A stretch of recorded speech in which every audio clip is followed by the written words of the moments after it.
Glitch just gave us our first trailer for episode 2 of the amazing digital circus. And if you watched this video, you might have noticed the quickly changing images, but not quite exactly caught what was flashing on screen. Colorful characters!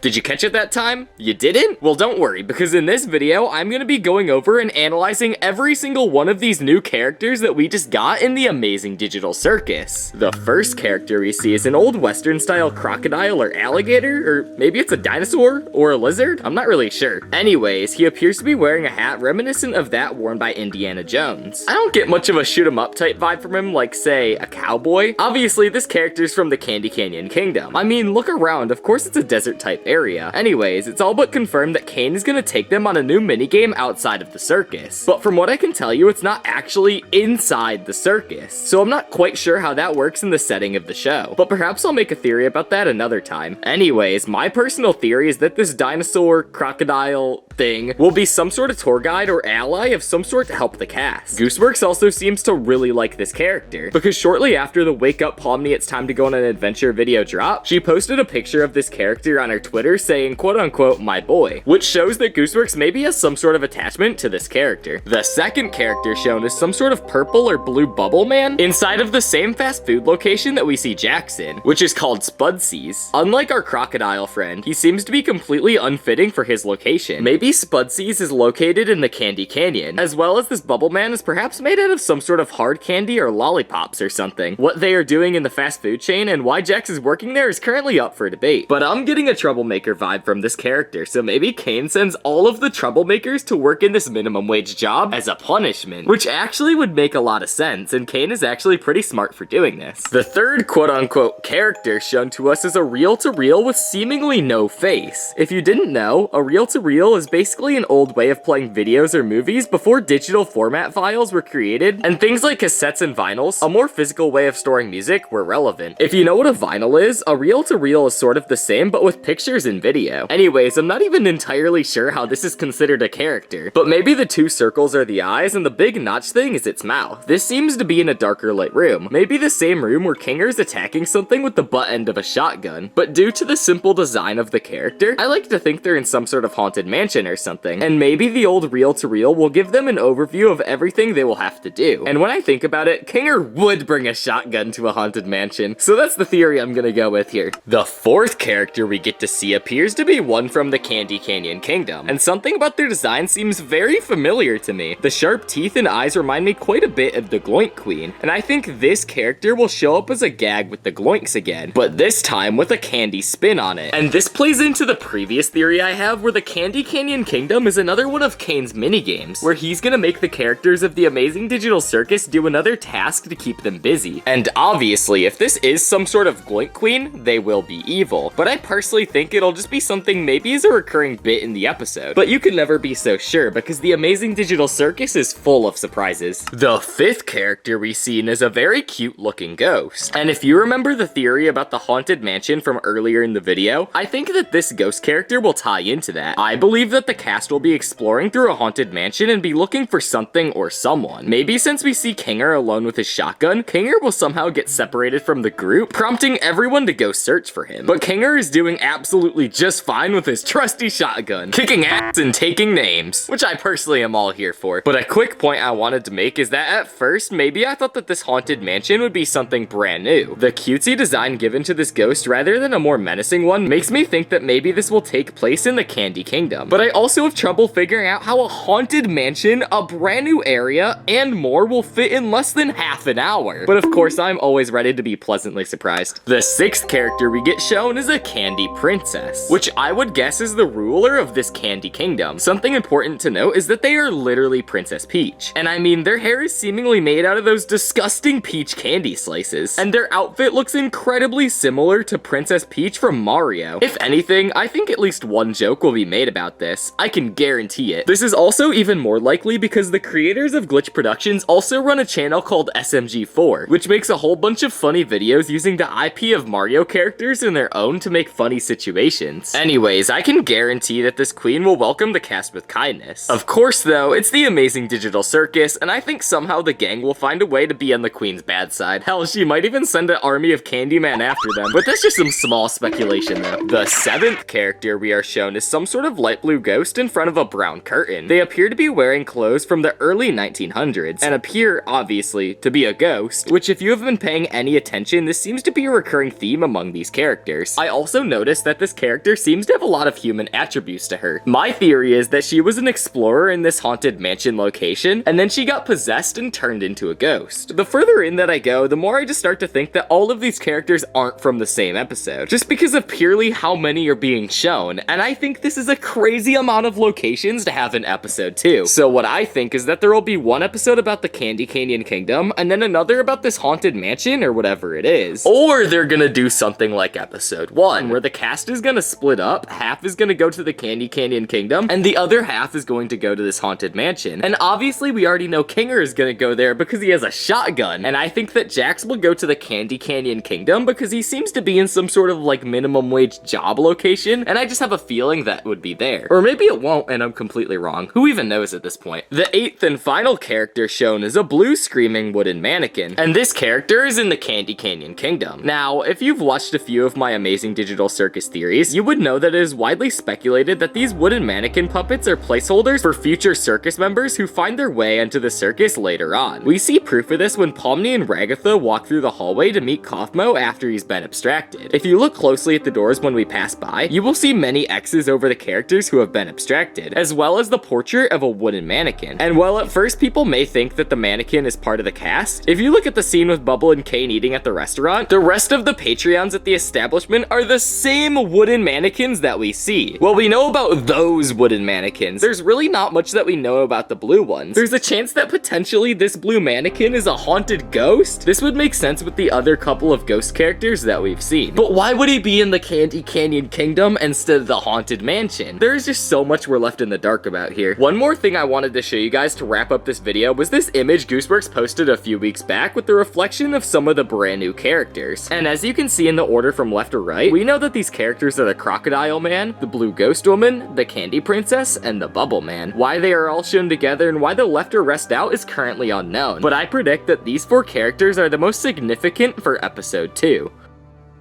But that's everything about these characters that I could find. But if you haven't watched my full analysis video of the trailer yet, I go in depth about a lot more things on there. So go watch it, you don't want to miss out.